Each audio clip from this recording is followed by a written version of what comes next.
A paz do Senhor, meus irmãos, minhas irmãs, damos graças a Deus por este domingo, por mais uma oportunidade de estarmos juntos na Escola Bíblica Dominical para aprendermos a palavra do Senhor. Como diria o nosso querido e saudoso pastor Antônio Gilberto, a Escola Dominical é o povo de Deus, no povo do Senhor, no dia do Senhor, reunidos para aprender a palavra do Senhor. E isso, de fato, é muito importante. Hoje nós vamos estudar a lição de número 10, a sutileza contra a prática da mordomia cristã. E vamos observar esse tema, que é muito importante para entendermos essas questões da mordomia cristã e o que tem sido distorcido com relação a essa prática. A leitura bíblica em classe encontra-se no livro do Gênesis, capítulo 14, do versículo 17 ao 20, e gostaria de convidá-lo para fazermos a leitura juntos desse texto. Se você tem uma Bíblia com você, pode ler comigo, por favor. Gênesis capítulo 14, versículo 17 a 20 diz assim: E o rei de Sodoma saiu-lhes ao encontro, depois que voltou de ferir a Quedorlaomer e aos reis que estavam com ele no vale de Savé, que é o vale do rei. E Melquisedeque, rei de Salém, trouxe pão e vinho, e este era sacerdote do Deus Altíssimo. E abençoou-o e disse: Bendito seja Abrão do Deus Altíssimo, o possuidor dos céus e da terra. E bendito seja o Deus Altíssimo, que entregou os teus inimigos nas tuas mãos, e deu-lhe o dízimo de tudo. Muito bem, hoje nós vamos tratar sobre mordomia cristã. E quando falamos de mordomia cristã, nós estamos falando principalmente das nossas contribuições, dízimos e ofertas que entregamos para a manutenção da casa do Senhor, e isso é algo que precisamos entender qual a orientação bíblica a esse respeito e o que tem sido ensinado de forma equivocada por muita gente a respeito desse assunto. A primeira questão a evitarmos é o aspecto de pensarmos naquilo que entregamos na casa do Senhor como sendo uma troca, uma barganha, de alguém dizendo: dê e Deus te devolverá, dê que Deus te devolverá em dobro. Ou alguns ensinam que você precisa dar uma oferta de sacrifício, que tem que ser algo que seja muito grande, para que Deus veja a sua fé e então Ele devolva mais ainda. E esse tipo de troca, ele não é isso que a Bíblia ensina. Veja, no relacionamento dos deuses pagãos com os povos que os adoravam, ou o melhor, o relacionamento dos povos que adoravam os deuses pagãos, já que deuses pagãos de fato não existiam, eles viam nos seus deuses uma questão de uma troca, uma barganha. Era mais ou menos do tipo assim: o Deus da chuva, quando não chovia, por razões de questões climáticas, o povo pensava que era o Deus da chuva que estava irado. Então precisavam fazer alguma coisa para aplacar a ira do Deus da chuva. E então o que se fazia? Doava-se, fazia sacrifícios, oferendas para o Deus da chuva. E então, quando chovia, eles entendiam que o Deus da chuva estava apenas retribuindo as oferendas que recebiam, que eles estavam fazendo uma troca. Primeiro a gente traz as oferendas, depois a gente recebe o benefício desse Deus. Mas não é assim com o Deus a quem servimos. O verdadeiro Deus, Ele primeiro nos dá, primeiro nos abençoa, nos dá a renda que possuímos, o salário, aquilo que é o nosso sustento, a provisão à nossa mesa, e nós lhe damos ou entregamos na casa do Senhor alguma coisa como uma forma de gratidão e não de troca, até porque nós não damos antes para receber depois. Nós damos daquilo que já recebemos. Logo, é algo que não se deve ser relacionado. O que nós damos a Deus não tem nada a ver com aquilo que estamos barganhando com ele ou trocando por alguma coisa. Também não devemos enxergar essa forma de troca como algo meritório. Se eu for bonzinho, se eu for legal, o menino que for legal no ano todo não der trabalho à mamãe, no final do ano Papai Noel traz presente. Era essa a ideia. Então, se você for uma pessoa legal, for bem, tratar bem seus vizinhos, pessoas, então Deus vai lhe abençoar, porque você mereceu receber alguma coisa legal de Deus. Nada disso é verdadeiro. Na verdade, nós não recebemos nada por mérito, porque não merecemos coisa nenhuma. A Bíblia diz que aquilo que Deus nos dá é por graça. Não somente a salvação que foi por graça, mas tudo que Ele nos dá é pela graça do Senhor, que é bondoso, que é misericordioso, que tem a alegria de dar aos seus filhos aquilo que eles precisam. Não porque eles merecem, mas porque Deus tem alegria em dar. Ele é tão bondoso, disse Jesus, que Ele faz o sol e a chuva alcançar maus e bons, justos e injustos. Ou seja, se Deus estivesse nos dando alguma coisa por mérito, então só chovia no roçado da pessoa boa. O agricultor mau não chovia no roçado dele. O sol só esquentava a casa de quem era bom. De quem era mau não esquentava, botava uma nuvem negra em cima da casa dele para não ter sol, que era para poder ele não ser beneficiado por Deus.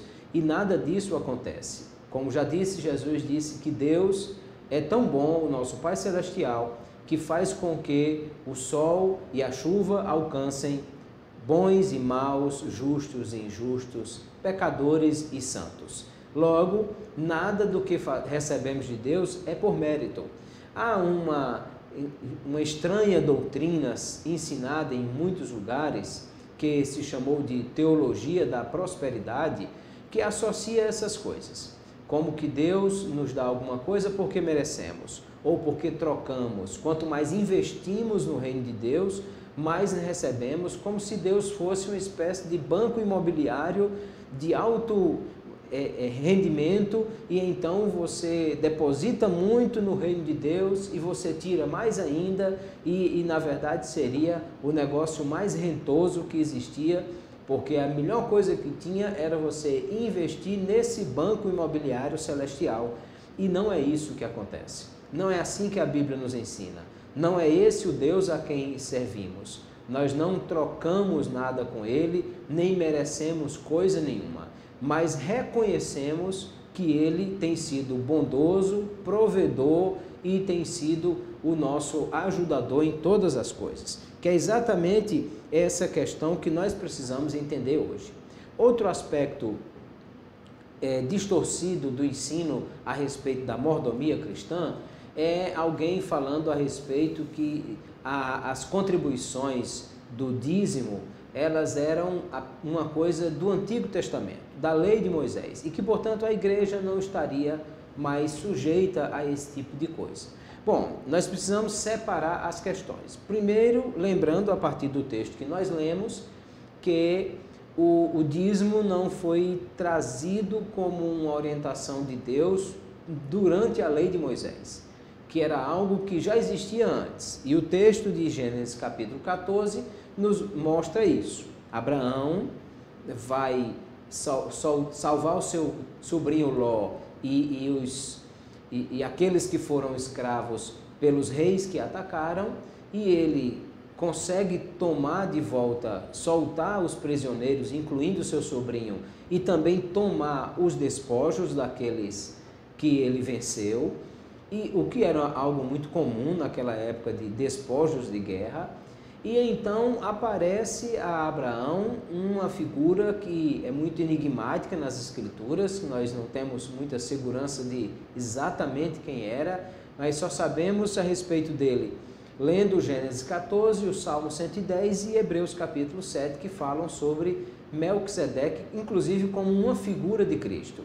Mas o fato é que esse Melquisedeque era rei de Salém, que é a cidade que posteriormente se chamaria Jerusalém, e que era sacerdote do Deus Altíssimo. E Abraão reconhece a figura daquele homem como sendo um representante de Deus, visto que era sacerdote do Deus Altíssimo, e então entrega ali o dízimo, a 10ª parte de tudo aquilo que ele recebeu. Aquele sacerdote abençoa Abraão, fazendo referência a isso, inclusive. Ele diz assim: bendito seja Abraão do Deus Altíssimo, o possuidor dos céus e da terra. Percebe que há uma relação aqui? Ele disse: Abraão é de Deus, o Deus Altíssimo. E esse Deus Altíssimo é o dono de todas as coisas que há.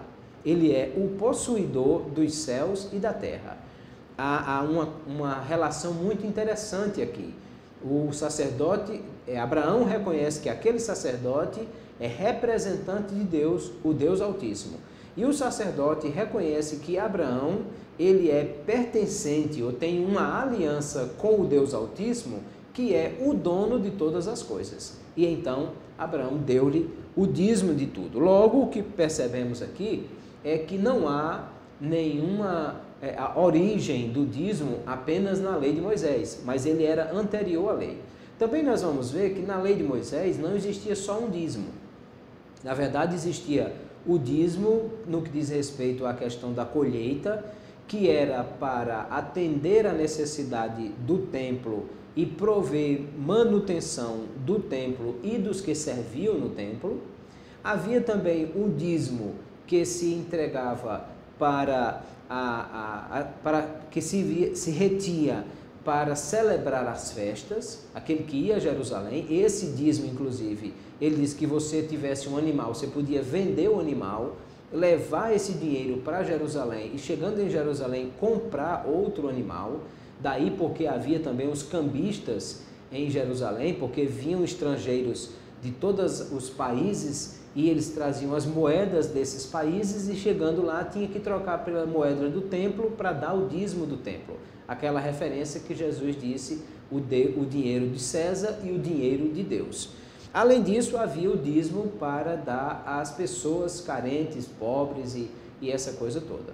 Mas veja, apenas no Antigo Testamento foi estabelecido aqui o princípio de muitas coisas que nós percebemos. Na verdade, toda a teologia do Novo Testamento, ela é construída sobre as bases e princípios que foram lançadas no Antigo Testamento.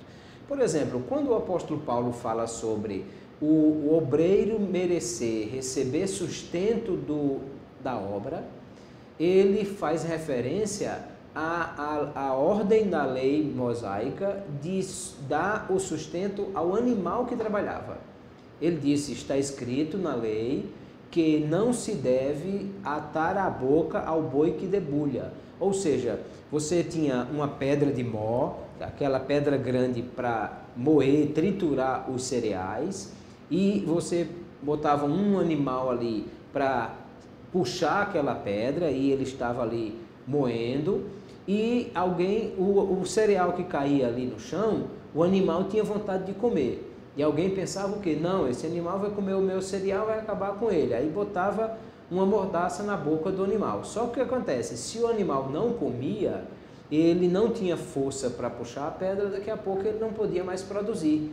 Então, o que o texto estava dizendo é: se o animal está trabalhando, deixa ele comer do produto do trabalho dele, porque ele vai produzir cada vez mais. O apóstolo Paulo toma esse princípio da lei de Moisés e aplica no sustento dos trabalhadores que servem na seara do Senhor, dizendo: Deus não deu aquele princípio pensando apenas nos animais, mas que o obreiro é digno do seu salário. Então percebe, nós podemos buscar uma referência da lei de Moisés enquanto princípios ali estabelecidos para aplicá-la a situações do Novo Testamento, como nós vamos ver muitas outras, né? O apóstolo Paulo também usa a referência da lei de Moisés, que dizia de não colocar um boi e um jumento, dois animais diferentes, para puxar o arado juntos no jugo, e o apóstolo Paulo faz referência a isso para dizer: não se deve entrar em jugo desigual com o infiel, com aquele que não serve a Deus. Então, veja que é muito comum o apóstolo Paulo fazer esse tipo de abordagem. Busca uma referência do Antigo Testamento, da lei de Moisés, e aplica a uma situação prática na vida cotidiana da igreja. Assim também é o dízimo no que diz respeito à mordomia cristã. Alguns princípios aí são estabelecidos. O primeiro princípio é o princípio da responsabilidade. Veja, você frequenta uma igreja. Naquela igreja tem bancos, tem ar-condicionado, tem banheiros, tem todo o aparato necessário para que você possa cultuar bem ao Senhor, chegar a encontrar um ambiente limpo, sentar num banco limpo, ter um som agradável para ouvir, tem pessoas para cantar, tem pessoas para pregar, tem um obreiro que toma conta daquela igreja, e há pessoas que trabalham ali, funcionários, para manter aquela igreja limpa, funcionando, secretaria, tesouraria, muitas vezes estacionamento, berçário, até pessoas para guardar o estacionamento para o seu carro não ser roubado, pessoas para cuidar do funcionamento do bebedouro, do ar-condicionado, manutenção, limpeza. Tudo isso acontece para que aquela comunidade de crentes possa se reunir com segurança e com conforto naquele lugar. E tudo isso tem um custo.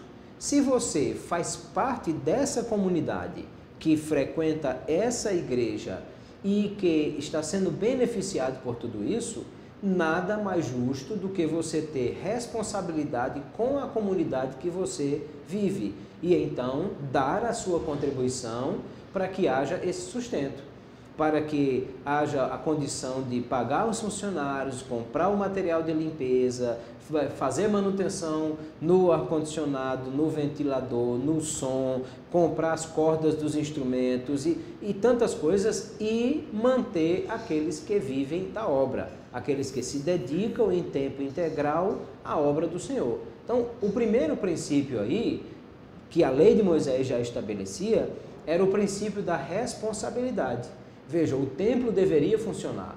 Havia não somente sacerdotes que eram sustentados pelo serviço do templo, mas haviam também os levitas que serviam no templo, não só como músicos, mas fazendo todo o serviço ali. Havia também os sacrifícios diários. Todos os dias era oferecido um animal em sacrifício, em holocausto, pela manhã, outro à tarde. Todos os dias era queimado incenso no altar do incenso. E tudo isso era vindo daqueles que se beneficiavam do serviço do templo. Claro, as pessoas tinham a responsabilidade de manter o templo funcionando. Isso incluía não só os que serviam no templo, as pessoas que precisavam comer, como também tudo que era gasto no templo, os animais e material para o incenso e limpeza e todas as coisas. Então, o primeiro princípio aí é o princípio da responsabilidade. Assim como na lei de Moisés, todos traziam a sua contribuição em forma de dízimo, em forma de ofertas, para que houvesse manutenção do templo. E vamos lembrar o texto de Malaquias, capítulo 3, verso 10, que Deus cobra aqueles que voltaram do cativeiro, não estavam trazendo a sua contribuição para o templo, e muitos levitas e sacerdotes estavam indo trabalhar para poder sustentar a sua família, porque senão iam passar fome. E Deus cobra dizendo que eles deveriam trazer todos os dízimos para que houvesse manutenção da sua casa. Então, primeiro princípio, o princípio da responsabilidade.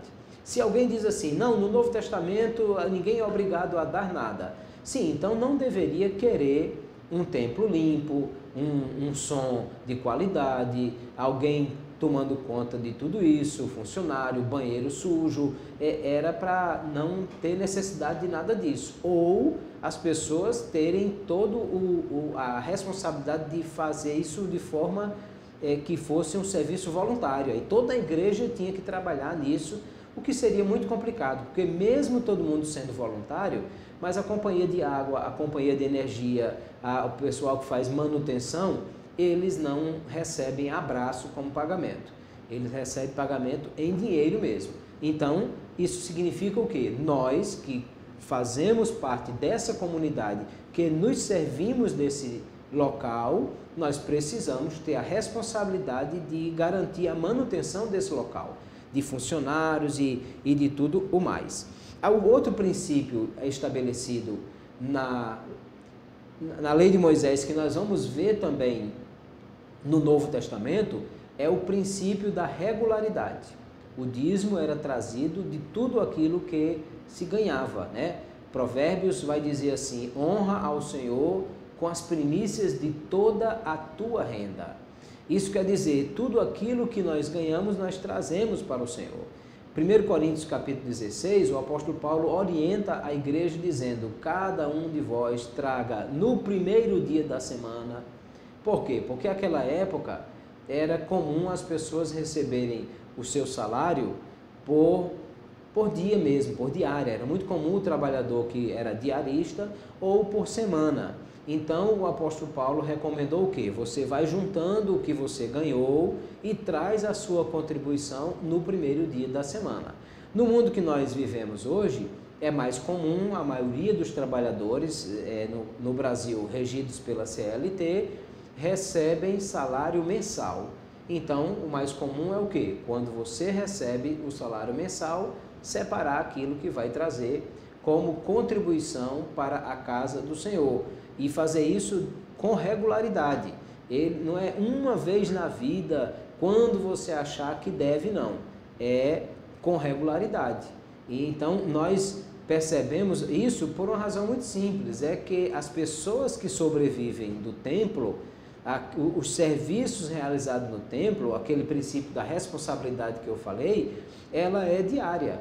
E as pessoas precisam comer todo dia. As pessoas precisam se vestir. Existem contas de água, de luz, de telefone, de manutenção que são pagas, de internet, né? São pagas todos os dias, ou todos os meses, desculpe. Se você está me ouvindo aqui, assistindo num canal do YouTube, eu estou na igreja gravando um vídeo e significa dizer que tem um ar-condicionado ligado, que tem um funcionário para fazer todas essas coisas funcionarem, que tem todo o equipamento que foi comprado para que isso aconteça e que existe uma conta de internet a ser paga para que a gente possa transmitir os cultos. Então, isso é regular. Todos os meses tem essas contas, o que significa também que a nossa contribuição precisa ser regular. E há outro princípio estabelecido na palavra de Deus, que é o princípio da proporcionalidade. Cada um deve contribuir segundo aquilo que ganha.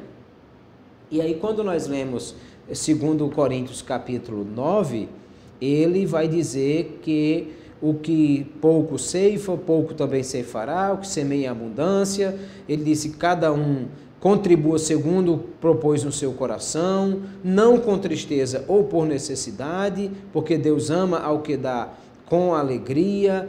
Então, aqui, primeiro, nós vemos, além desses princípios, da responsabilidade, da regularidade e da proporcionalidade. E aí, deixa eu só retomar a questão da proporcionalidade.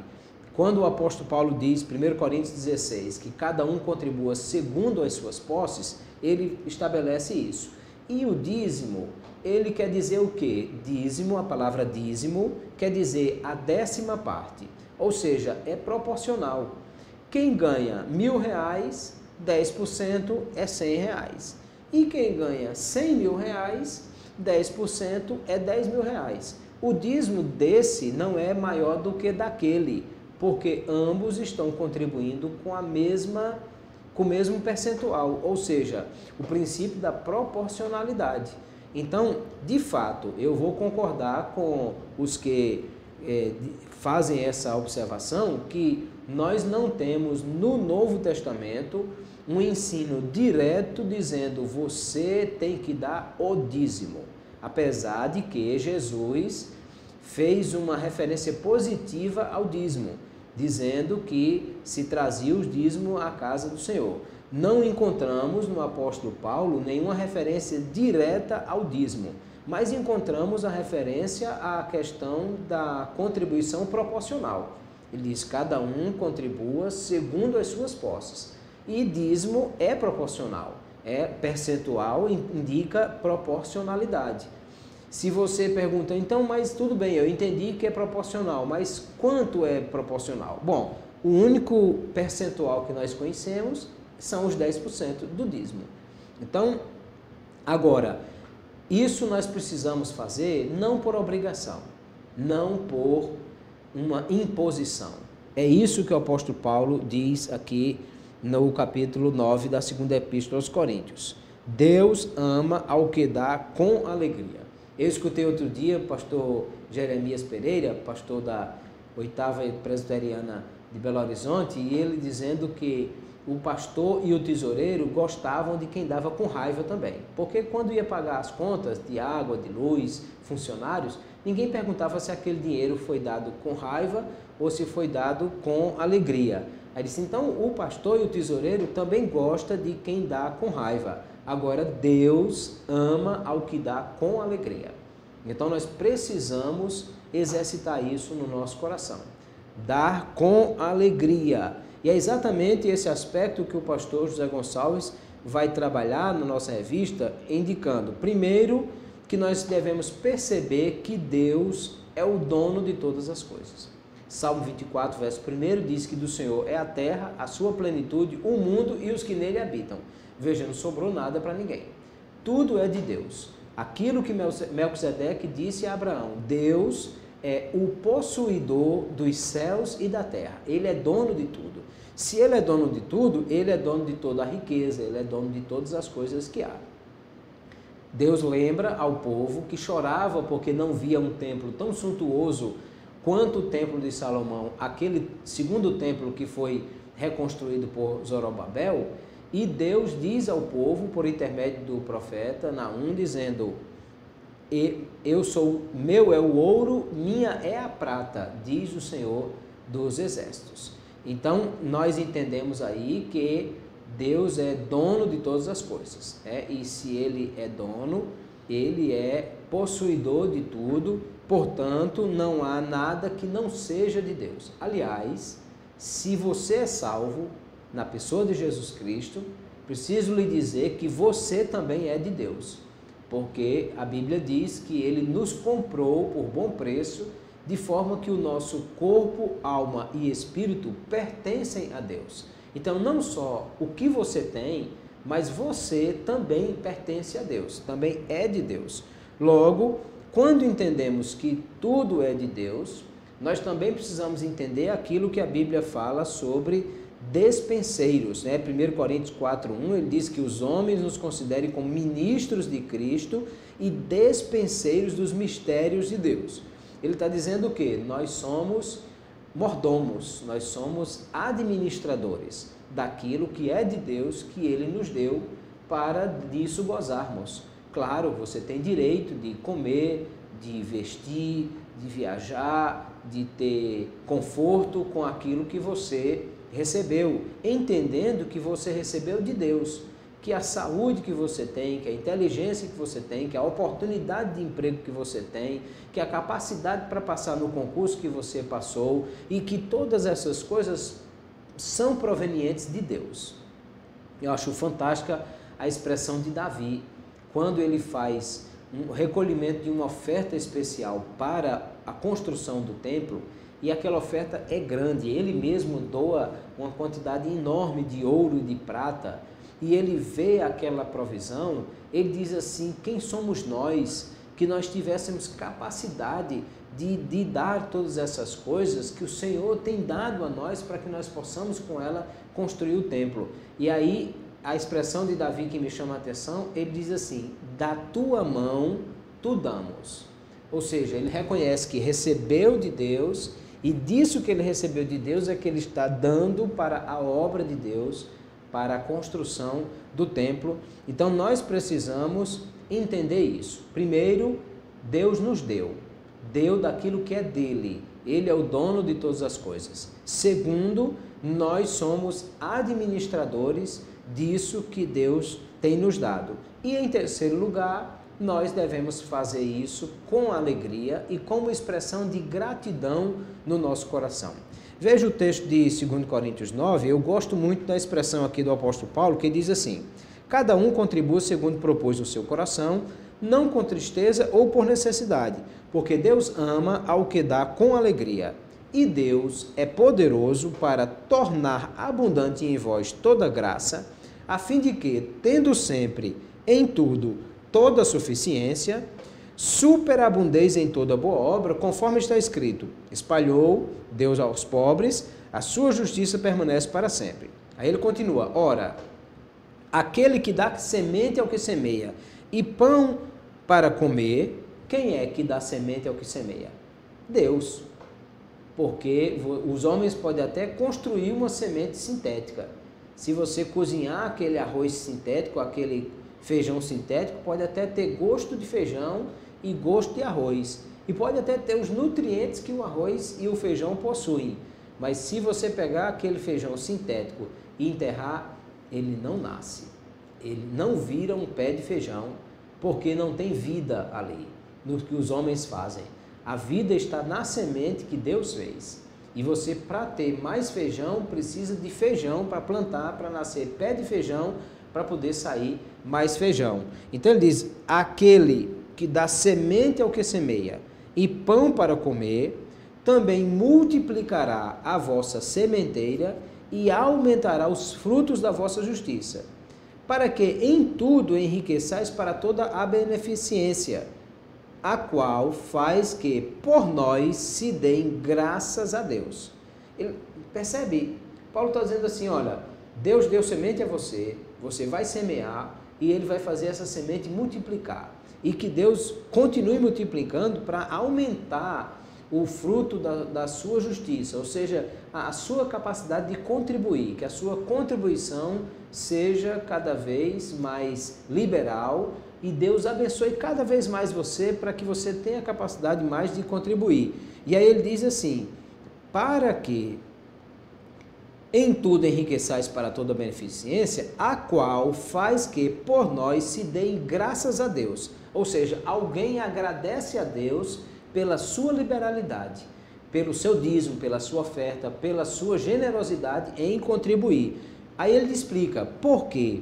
A administração desse serviço, ou seja, do seu dízimo, da sua oferta, a sua fidelidade na mordomia cristã, ele diz: a administração desse serviço não só supre as necessidades dos santos, mas também redunda em muitas graças que se dão a Deus, visto como, na prova dessa administração, glorificam a Deus pela submissão que confessais quanto ao Evangelho de Cristo e pela liberalidade de vossos dons para com eles e para com todos. Veja que coisa linda. Paulo está dizendo assim: tem alguém que precisa disso para se sustentar. O missionário que está no campo, o pastor que cuida da igreja, o funcionário que trabalha na igreja, essas pessoas precisam desses recursos para sobreviver. E quando eles recebem esses recursos, eles glorificam a Deus pela vida dos crentes que contribuem com alegria. Ele disse: eles dão graças a Deus, glorificam a Deus pela submissão que confessais quanto ao Evangelho e pela liberalidade de vossos dons para com eles e para com todos. Então, veja que coisa linda. Paulo está dizendo: você recebe de Deus e reconhece que foi Deus que lhe deu. Com alegria, com gratidão no seu coração, você dá a sua contribuição, o seu dízimo, a sua oferta. Você é um mordomo fiel na administração dessas coisas e você traz com alegria aquilo que é para sustento, para manutenção da casa do Senhor. Os que vivem da casa do Senhor, os obreiros, funcionários, os missionários, todos, até mesmo a viúva, a pessoa necessitada que recebe uma ajuda da igreja, glorifica a Deus, porque vocês confessam a submissão, ou seja, vocês reconhecem que são servos do Senhor que lhe deu as coisas, e pela liberalidade que vocês estão contribuindo os dons aqui são os donativos, a sua contribuição, e essas pessoas glorificam a Deus porque você é fiel na sua contribuição, no seu dízimo, na sua oferta, e eles não vão passar necessidade porque têm sustento para viver com isso em virtude da alegria que você tem em contribuir e da liberalidade do seu coração em ser generoso em trazer uma boa oferta, o seu dízimo, para a casa do Senhor. Entende? Isso é bíblico. Isso é neotestamentário.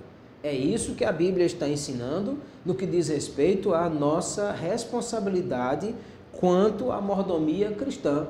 Então, achar que agora que nós somos salvos em Jesus Cristo, que somos igreja do Novo Testamento, nós não temos obrigação nenhuma de dar nada à igreja para a manutenção do templo, da casa do Senhor, da obra do Senhor, é não conhecer a Bíblia.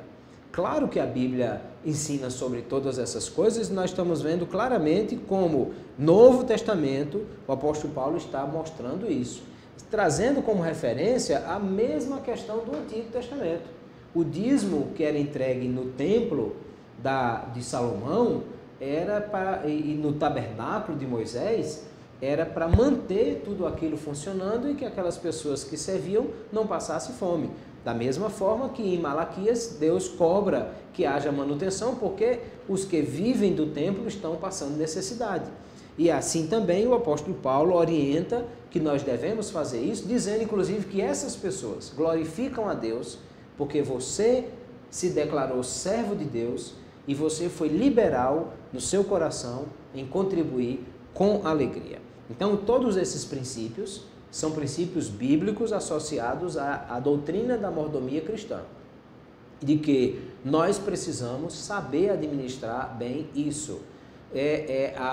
O texto de Provérbios 9, ele disse, honra o Senhor com as primícias de toda a tua renda.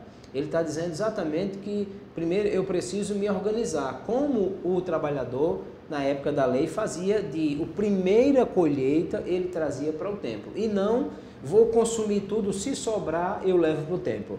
Ele já trazia a primeira colheita, reconhecendo que primeiro deveria dar a parte de Deus. Assim também nós precisamos nos organizar em relação a todas essas questões. E isso, queridos, não por obrigação, não por uma imposição.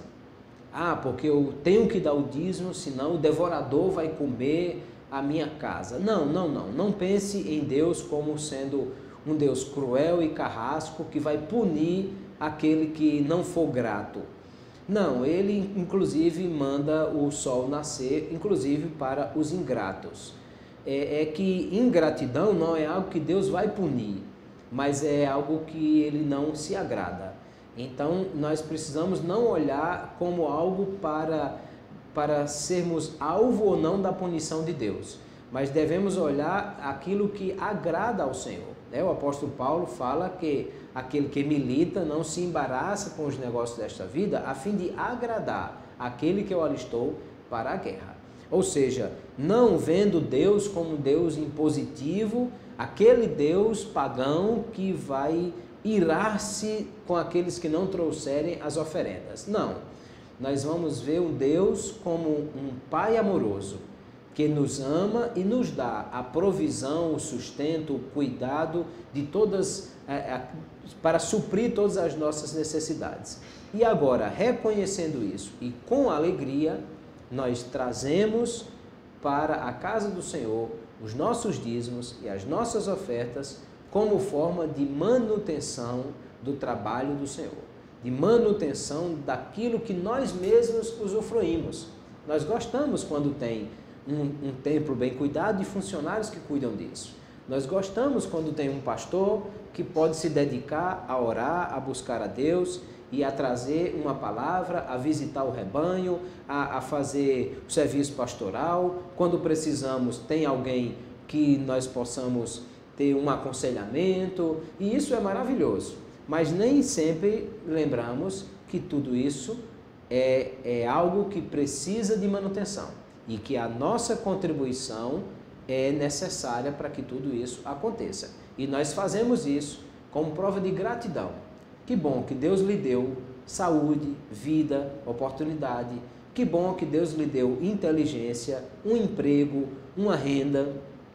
Que bom que Deus deu também ao seu povo uma igreja, um templo, obreiros fiéis e dedicados para que possamos gozar de todas essas coisas. Então, aqueles que têm renda e sustento e que se beneficiam do serviço do templo também precisam contribuir com alegria para que possam manter as pessoas que vivem disso e possam manter também o serviço do templo, e tudo isso fazemos como prova de gratidão a Deus no nosso coração. Então não ache que você faz isso para merecer ou em troca, e nem ache que você não tem responsabilidade de fazer isso, porque os dois extremos são perigosos e são ensinos equivocados da palavra de Deus. O equilíbrio está nisso que nós aqui apresentamos. Uma mordomia cristã responsável e grata, que nos ensina a administrar bem a nossa renda, para que possamos com alegria ter condição de contribuir para a manutenção da casa do Senhor. E você continua fazendo isso todos os meses, como disse, com regularidade, porque também as despesas acontecem com regularidade, e você continua desfrutando não só dos benefícios de Deus que lhe deu, a renda, a inteligência, a capacidade e as oportunidades e os dons, como também continua gozando da oportunidade de ter uma igreja onde você possa, com alegria e com conforto, poder servir ao Senhor naquele lugar e ter pessoas que cuidam da manutenção de tudo isso, inclusive da administração, do ensino e da palavra de Deus, e tudo isso nós fazemos com alegria. Então entenda que isso é aquilo que a Bíblia nos orienta sobre essas questões, e nós vamos evitar todo tipo de ensino distorcido que tenha por aí afora, conhecendo e entendendo todas essas coisas à luz da palavra de Deus. Eu recomendo que você leia com calma os textos, 1 Coríntios 16, 2 Coríntios 9 e outros textos aí citados, para que você perceba como de fato essa doutrina da mordomia cristã é uma doutrina bíblica, saudável e que é algo muito bom, não só para aqueles que servem no templo, mas também para nós que dele nos servimos. Deus abençoe você, Deus abençoe a sua casa, que Deus abençoe a sua renda, que Deus continue lhe dando cada vez mais salário, uma porta boa e larga aberta na sua vida, para que você possa cada vez ter mais aquilo que é provisão de Deus para a sua vida, para suprir todas as suas necessidades. E que Deus também dê ao seu coração gratidão, liberalidade, a alegria de contribuir para a casa do Senhor, para que aqueles que vivem do templo e para que o serviço do templo cada vez possa ser oferecido com qualidade, e essas pessoas também possam viver com qualidade e conforto que eles merecem, sendo trabalhadores da casa do Senhor. Se Deus nos permitir, no próximo domingo nós estaremos estudando a lição de número 11, que é a sutileza das mídias sociais, e vamos observar com carinho esse assunto para ver também o que nós vamos aprender dele. Se você gosta desse vídeo, dessa mensagem, vou pedir que você curta o nosso vídeo, que você compartilhe, pegue o link desse vídeo, mande para outras pessoas, para alguém talvez que está tendo uma visão distorcida a respeito desse ensino e que precisa também ser orientado à luz da palavra de Deus. Faça essa mensagem chegar a outras pessoas, porque dessa forma você não só estará nos ajudando a espalhar a boa mensagem da palavra de Deus, mas também ajudando essas pessoas que precisam disso, que precisam do ensino bíblico a respeito de questões importantes da nossa vida cristã. Deus abençoe a todos e Deus continue guardando e provendo tudo para suprir as suas necessidades. Fiquem todos na paz do Senhor.